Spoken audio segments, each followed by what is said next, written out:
হুঁশিয়ারি, হামলা হলেই কঠোর জবাব পাবে ইসরায়েল যুক্তরাষ্ট্র।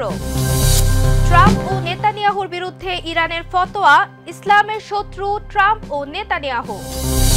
যুক্তরাষ্ট্রে বিস্ফোরণে ধসে পড়ল ৩ ভবন, গুলিতে নিহত ২ দমকল কর্মী। গভীর রাতে নেতানিয়াহুকে ধমক দিলেন ট্রাম্প, বললেন গাজায় যুদ্ধবিরতি করো। বড় ঋণ নিয়ে পাকিস্তানের পাশে দাঁড়ালো চীন, চাঙ্গা হচ্ছে পাক অর্থনীতি।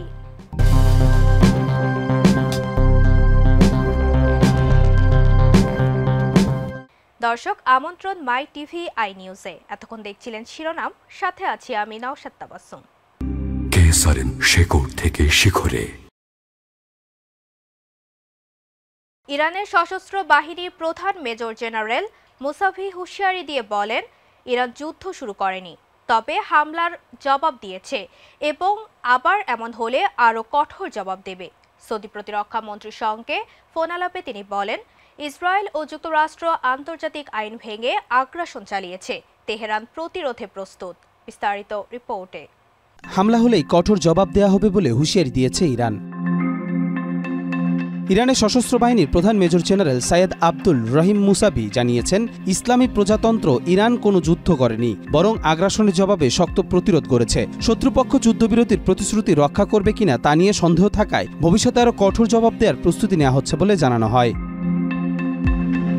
বার্তা সংস্থা ইরনা জানায়, সম্প্রতি সৌদি প্রতিরক্ষামন্ত্রী খালিদ বিন সালমানের সঙ্গে টেলিফোনে আলাপে ইরানের সামরিক প্রধান বলেন, ইসরায়েল ও যুক্তরাষ্ট্র আন্তর্জাতিক আইন লঙ্ঘন করে 12 দিনের যুদ্ধ চাপিয়ে দিয়েছে। তেহরান যুদ্ধ এড়ানোর জন্য যুক্তরাষ্ট্রের সঙ্গে পরোক্ষ আলোচনা চালিয়ে গেলেও সেই সময়ে ইসরায়েল ও যুক্তরাষ্ট্র যৌথভাবে ইরানে হামলা চালিয়ে বাস্তবতা প্রমাণ করেছে, তারা কোনো রকম নীতিনিষ্ঠার ধার ধারে না।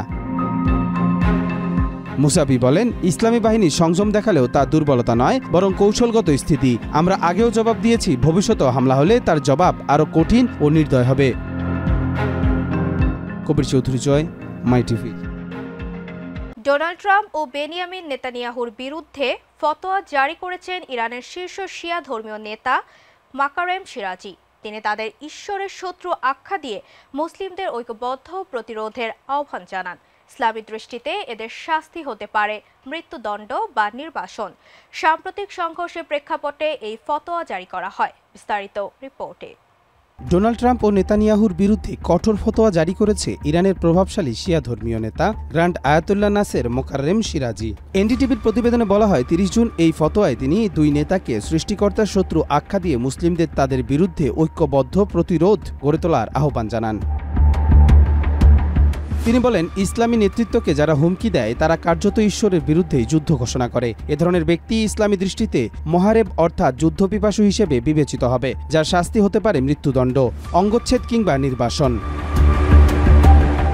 এই ফতোয়ায় মুসলিম রাষ্ট্র ও জনগণের প্রতি আহ্বান জানানো হয় যেন তারা ট্রাম্প ও নেতানিয়াহুর কর্মকাণ্ডের বিরুদ্ধে অবস্থান নেয় এবং কোনোভাবেই তাদের সঙ্গে কোনো ধরনের সহযোগিতা না করে। এমনকি এই শত্রুদের সহানুভূতিও অবৈধ বলে উল্লেখ করা হয়। সাম্প্রতিক ইরান ইসরায়েল সংঘাতে পারমাণবিক বিজ্ঞানীদের হত্যা ও পারমাণবিক স্থাপনায় হামলার ঘটনা উত্তেজনা চরমে পৌঁছেছে। যুক্তরাষ্ট্র ইসরায়েলকে সহযোগিতা করলে পাল্টা হামলা চালায় তেহরান। এই প্রেক্ষাপটে ফতোয়া জারির ঘটনা ঘটল, যা মধ্যপ্রাচ্যের অস্থির পরিস্থিতিকে আরও জটিল করে তুলতে পারে বলে আশঙ্কা করছেন বিশ্লেষকরা। কবির চৌধুরী জয়, মাই টিভি। যুক্তরাষ্ট্রের ফিলাডেলফিয়ায় বিস্ফোরণে ধসে পড়েছে 3টি ভবন। ঘটনাস্থলে আগুন ধরে যায়, একজন নিহত ও 2 নারী আহত হয়েছেন। একই দিন আইডাহোতে দমকল কর্মীদের লক্ষ্য করে গুলি চালায় বন্দুকধারীরা। এতে 2 ফায়ার ফাইটার নিহত ও কয়েকজন আহত হন। দেশ জুড়ে নিরাপত্তা জোরদার করেছে প্রশাসন। বিস্তারিত রিপোর্টে। যুক্তরাষ্ট্রের পেনসিলভানিয়া অঙ্গরাজ্যের ফিলাডেলফিয়ায় ভয়াবহ বিস্ফোরণের ঘটনা ঘটেছে। এতে আগুন ধরে যায় এবং পরপর 3টি ভবন সম্পূর্ণভাবে ধসে পড়ে। হতাহতের তালিকায় এখন পর্যন্ত একজনের মৃত্যুর পাশাপাশি 2 নারী আহত হয়েছেন বলে জানায় স্থানীয় প্রশাসন। ঘটনাটি ঘটে ফিলাডেলফিয়ার ওয়েস্ট ব্রিস্টল স্ট্রিটে। শহরের দমকল বিভাগের ভারপ্রাপ্ত নির্বাহী প্রধান ড্যানিয়েল ম্যাককাটি জানান, বিস্ফোরণের পরপরই আগুন দ্রুত ছড়িয়ে পড়ে এবং ভবনগুলো ধসে পড়ে। ধ্বংসস্তূপের নিচে কেউ আটকে পড়েছে বলে ধারণা করা হচ্ছে। উদ্ধারকারীরা অন্তত 2 জনকে জীবিত উদ্ধার করে হাসপাতালে পাঠিয়েছে। এখনো বিস্ফোরণের কারণ স্পষ্ট নয়, তবে তদন্ত শুরু হয়েছে বলে জানিয়েছে সংশ্লিষ্ট কর্তৃপক্ষ। আগুন নিয়ন্ত্রণে ফায়ার সার্ভিসের বেশ কয়েকটি ইউনিট কাজ করছে। এদিকে একই দিনে যুক্তরাষ্ট্রের আইডাহো অঙ্গরাজ্যে দমকল কর্মীদের লক্ষ্য করে বন্দুকধারীদের হামলার ঘটনা ঘটেছে। সেখানে আগুন নেভানোর সময় অজ্ঞাত অস্ত্রধারীদের গুলিতে 2 ফায়ার ফাইটার নিহত হন এবং আরও কয়েকজন আহত হন। ঘটনার পর স্থানীয় প্রশাসন নাগরিকদের নিরাপদ স্থানে সরে যেতে অনুরোধ জানিয়েছে। এখনো হামলাকারীদের শনাক্ত বা গ্রেফতার করা সম্ভব হয়নি। কবির চৌধুরী জয়, মাই টিভি। গাজা যুদ্ধবিরতি ও জিম্মি মুক্তিতে দ্রুত চুক্তির আহ্বান জানিয়ে ইসরায়েলের প্রধানমন্ত্রী নেতানিয়াহুকে প্রকাশ্যে ধমক দিলেন মার্কিন প্রেসিডেন্ট ডোনাল্ড ট্রাম্প। 29 জুন গভীর রাতে ট্রুথ সোশ্যাল পোস্টে তিনি লেখেন, গাজায় চুক্তি করুন, বন্দীদের ফিরিয়ে আনুন। একই সঙ্গে নেতানিয়াহুর বিরুদ্ধে দুর্নীতি মামলা বন্ধের আহ্বান জানিয়েছেন মার্কিন প্রেসিডেন্ট ডোনাল্ড ট্রাম্প। বিস্তারিত রিপোর্টে। এবার গভীর রাতে ইসরায়েলের প্রধানমন্ত্রী বেনিয়ামিন নেতানিয়াহুকে প্রকাশ্যে ধমক দিলেন যুক্তরাষ্ট্রের প্রেসিডেন্ট ডোনাল্ড ট্রাম্প। কিন্তু কেন, কি করলেন ট্রাম্পের পরম বন্ধু নেতানিয়াহু, যার কারণে গভীর রাতে ঘুমের পরিবর্তে চটে গেলেন তিনি? গাজায় যুদ্ধবিরতি এবং জিম্মিদের মুক্তির লক্ষ্যে দ্রুত চুক্তি করতে নেতানিয়াহুর প্রতি কড়া ভাষায় আহ্বান জানিয়েছেন মার্কিন প্রেসিডেন্ট ডোনাল্ড ট্রাম্প। রবিবার 29 জুন গভীর রাতে নিজের ট্রুথ সোশ্যাল অ্যাকাউন্টে ট্রাম্প লেখেন, গাজায় চুক্তি করুন, বন্দীদের ফিরিয়ে আনুন, টিজেটি। এই পোস্টে তিনি সরাসরি নেতানিয়াহুর উদ্দেশ্যে বার্তা দিয়ে যুদ্ধবিরতিতে সম্মত হওয়ার জন্য চাপ প্রয়োগ করেন। ট্রাম্পের এমন কঠোর মন্তব্যে কূটনৈতিক অঙ্গনে চাঞ্চল্য ছড়িয়েছে, কারণ একই দিন তিনি ইসরায়েলের প্রসিকিউটরের প্রতি নেতানিয়াহুর বিরুদ্ধে দুর্নীতি মামলা বন্ধ করার আহ্বানও জানান। তার এই মন্তব্য এমন এক সময় এলো যখন গাজা যুদ্ধবিরতি ও বন্দী বিনিময় নিয়ে আলোচনার খবর ঘুরপাক খাচ্ছে। তবে ট্রাম্পের এই আশাবাদী মন্তব্যে ক্ষুব্ধ প্রতিক্রিয়া জানিয়েছে ইসরায়েলের কর্মকর্তারা। নাম প্রকাশে অনিচ্ছুক এক শীর্ষ কর্মকর্তা ইসরায়েলি গণমাধ্যমকে বলেন, ফিলিস্তিনি স্বাধীনতাকামী সংগঠন ও নেতানিয়াহু সরকারের মধ্যে এখনো কোনো বাস্তব অগ্রগতি হয়নি। উভয় পক্ষ নিজেদের অবস্থানে অনড়। এমন অবস্থায় যুদ্ধবিরতির সম্ভাবনা আপাতত নেই বললেই চলে। বিশ্লেষকরা বলছেন, গাজার মানবিক সংকট এবং ইসরায়েলি সরকারকে ঘিরে আন্তর্জাতিক সমালোচনার প্রেক্ষাপটে ট্রাম্পের এই মন্তব্য নেতানিয়াহুর উপর চাপ আরও বাড়াবে। কিন্তু এতে বাস্তব কোনো সমাধান কতটা এগোবে তা এখনও অনিশ্চিত। নাজমা, মাই টিভি। চীনের কাছ থেকে $3.4 বিলিয়ন ঋণ নবায়ন ও অর্থায়ন পেয়েছে পাকিস্তান। এর মাধ্যমে দেশটির বৈদেশিক মুদ্রার রিজার্ভ বেড়ে দাঁড়িয়েছে $14 বিলিয়ন, যা IMF এর শর্ত পূরণে সহায়ক হবে। চীনের পাশাপাশি মধ্যপ্রাচ্য ও বহুপাক্ষিক উৎস থেকেও নতুন ঋণ পেয়েছে পাকিস্তান। বিস্তারিত রিপোর্টে। চীনের $3.4 বিলিয়ন ঋণে পাকিস্তানের রিজার্ভে এখন বড় ধরনের চাঙ্গা ভাব। পাকিস্তানের বৈদেশিক মুদ্রার রিজার্ভ চাঙ্গা রাখতে $3.4 বিলিয়ন ঋণ নবায়ন ও পুনঃঅর্থায়ন করেছে চীন। দেশটির অর্থ মন্ত্রণালয়ের বরাত দিয়ে বার্তা সংস্থা রয়টার্স জানায়, এই ঋণ নবায়নের মাধ্যমে রিজার্ভ $14 বিলিয়ন ছুঁয়েছে, যা IMF এর নির্ধারিত লক্ষ্য পূরণে সহায়ক হবে। জানা গেছে, ফেডারেল রিজার্ভ হিসেবে পাকিস্তানের কেন্দ্রীয় ব্যাংকে $2.1 বিলিয়ন ঋণাঋণ পূর্বে জমা ছিল, যা এবার নবায়ন করা হয়েছে। পাশাপাশি ইসলামাবাদ যে $1.3 বিলিয়ন বাণিজ্যিক ঋণ সম্প্রতি পরিশোধ করেছিল, সেটিও পুনরায় অর্থায়িত হয়েছে। এছাড়াও পাকিস্তান ও মধ্যপ্রাচ্যের বাণিজ্যিক ব্যাংকগুলো থেকে আরও বিলিয়ন ও বহুপাক্ষিক উৎস থেকে $50 কোটি সংগ্রহ করেছে। পাকিস্তান অর্থ মন্ত্রণালয়ের মতে, এই ঋণ সহায়তা শুধু রিজার্ভ বাড়ায়নি, বরং IMF এর সঙ্গে চলমান ও বিলিয়ন ডলারের বেল আউট চুক্তির শর্ত পূরণেও সহায়তা করেছে। চলতি অর্থ বছরের শেষ দিন অর্থাৎ 30 জুন পর্যন্ত রিজার্ভ $14 বিলিয়নের ওপরে রাখা ছিল চ্যালেঞ্জ। পাকিস্তানের মোট বৈদেশিক ঋণের বড় একটি অংশ দ্বিপাক্ষিক ও বহুপাক্ষিক ঋণদাতার কাছে এবং এদের মধ্যে সবচেয়ে বড় অংশীদার চীন। কবির চৌধুরী জয়, মাই টিভি। ইস্পাহানের ভূগর্ভে ইরানের সবচেয়ে গোপন ও দুর্ভেদ্য পারমাণবিক ঘাঁটি অবস্থিত, যেখানে তাদের সমৃদ্ধ ইউরেনিয়ামের 60% মজুদ। যুক্তরাষ্ট্রের বাংকার বাস্টার বোমা এখনও কার্যকর হয়নি। CIA জানিয়েছে, ইরান তাদের ইউরেনিয়াম এমন গভীরে রেখেছে যেখানে হামলা সম্ভব নয়। ট্রাম্পের দাবি নিয়ে রয়েছে সন্দেহ। বিস্তারিত রিপোর্টে। জানা গেল, ইস্পাহানের গোপন ভূগর্ভে ইরানের পরমাণু শক্তির ভাণ্ডার। মধ্য ইরানের ইস্পাহানের মাটির গভীরে লুকিয়ে রয়েছে ইরানের সবচেয়ে সুরক্ষিত ও দুর্ভেদ্য পরমাণু ঘাঁটি। আন্তর্জাতিক নজর যেখানে আগে ছিল ফোর্দো বা নাতানজে, সেখানে এখন আলোচনার কেন্দ্রবিন্দুতে ইস্পাহান, যেখানে রয়েছে ইরানের প্রায় 60% সমৃদ্ধ ইউরেনিয়ামের গোপন মজুদ। সম্প্রতি মার্কিন সিনেটে দেয়া এক গোপন ব্রিফিংয়ে এ তথ্য জানান পেন্টাগনের জায়ান্ট চিফস অব স্টাফের চেয়ারম্যান জেনারেল ড্যান কেইন। তিনি জানান ইস্পাহানের পরমাণু স্থাপনাটি এতটাই গভীরে অবস্থিত যে প্রচলিত বাংকার বাস্টার বোমাও সেখানে তেমন কার্যকর হতো না। তাই যুক্তরাষ্ট্র সাবমেরিন থেকে ছোড়া টমাহক ক্ষেপণাস্ত্র ব্যবহার করলেও তা কেবল বাইরের স্তরে আঘাত হানবে। সিআইএর পক্ষ থেকেও স্বীকার করা হয়েছে ইরান অত্যন্ত কৌশলে তার সমৃদ্ধ ইউরেনিয়ামের বড় অংশ এমন জায়গায় সরিয়ে নিয়েছে যা যুক্তরাষ্ট্রের সামরিক ক্ষমতার আওতার বাইরে। যদিও মার্কিন প্রেসিডেন্ট ট্রাম্প দাবি করেছেন হামলার আগেই কোনো ইউরেনিয়াম সরানো হয়নি, তবু বিশেষজ্ঞরা বলছেন এই দাবি নিয়ে যথেষ্ট সন্দেহ রয়েছে। বিশ্লেষকরা মনে করছেন এই দুর্ভেদ্য ঘাঁটি ধ্বংস করা সম্ভব না হওয়ায় ইরানের পরমাণু কর্মসূচি পুরোপুরি ক্ষতিগ্রস্ত হয়নি। যুদ্ধবিরতির পরও ইরানের এই অদৃশ্য শক্তি ঘিরে নতুন করে উদ্বেগ ছড়িয়েছে পশ্চিমা বিশ্বে।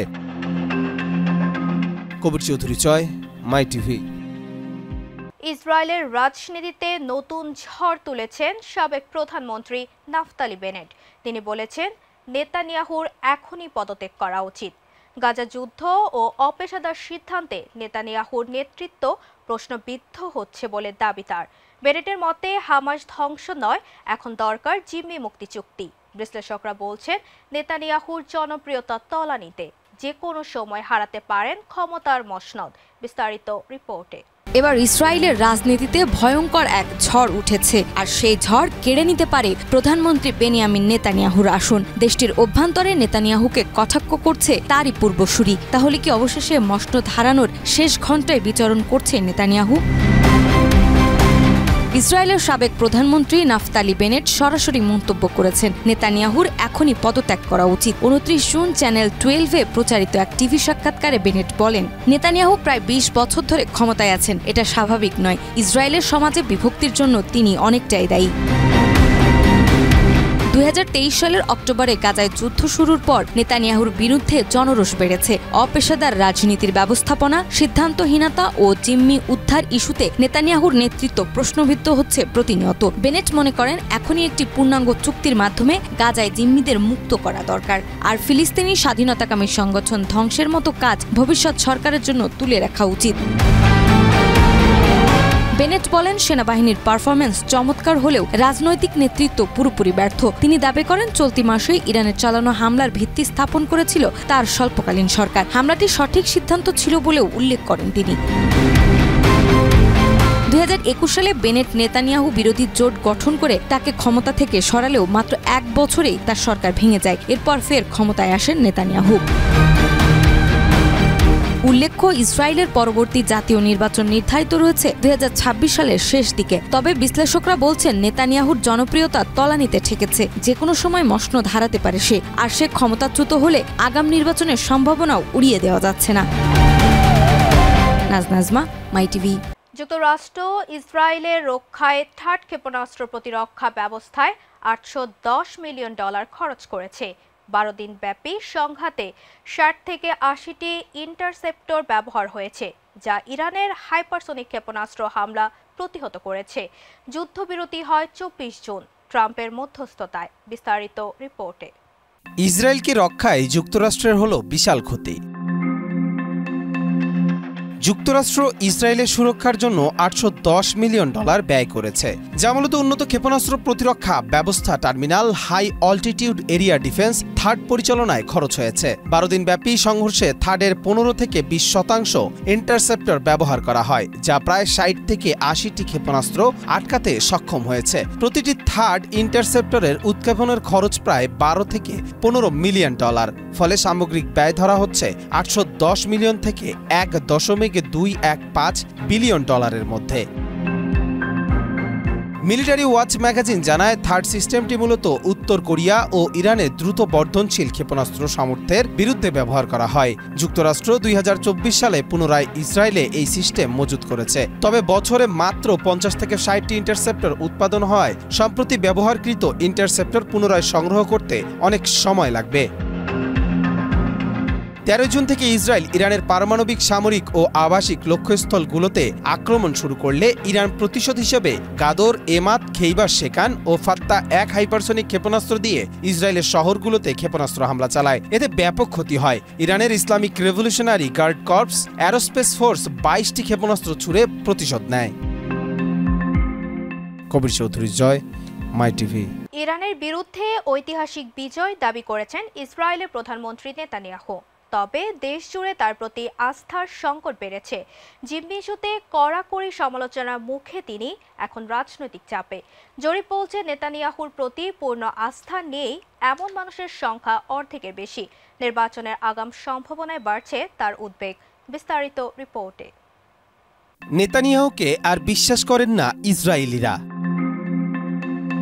ইরানের বিরুদ্ধে 12 দিনের সামরিক সংঘাত শেষে ঐতিহাসিক বিজয় দাবি করেছেন ইসরায়েলের প্রধানমন্ত্রী বেনিয়ামিন নেতানিয়াহু। তবে তার এই বিজয়ের গল্পে আস্থা রাখছেন না দেশটির অনেক নাগরিক। সাম্প্রতিক জরিপ বলছে নেতানিয়াহুর প্রতি বিশ্বাস হারাচ্ছেন বহু ইসরায়েলি, বিশেষ করে যুদ্ধবিরতি ও জিম্মি মুক্তি নিয়ে তার নীতিকে ঘিরে।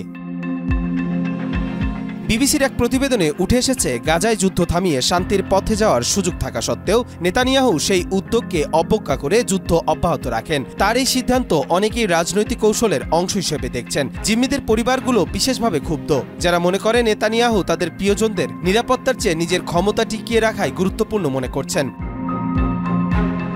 ইসরায়েলি সংবাদ মাধ্যমের একটি জরিপে দেখা গেছে, ইরানের বিরুদ্ধে যুদ্ধ নেতানিয়াহুর জনপ্রিয়তায় উল্লেখযোগ্য কোনো ইতিবাচক পরিবর্তন আনতে পারেননি, বরং তার দল লিকুদ পার্টি এককভাবে সরকার গঠন করতে পারবে না বলেই মনে করছেন বিশ্লেষকরা।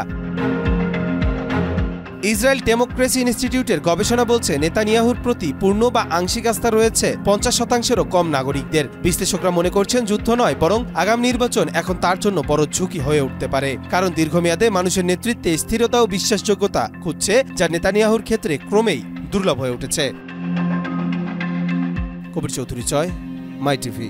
দর্শক, এই ছিল আজকের মাই টিভি আই নিউজ। ধন্যবাদ এতক্ষণ সাথে থাকার জন্য।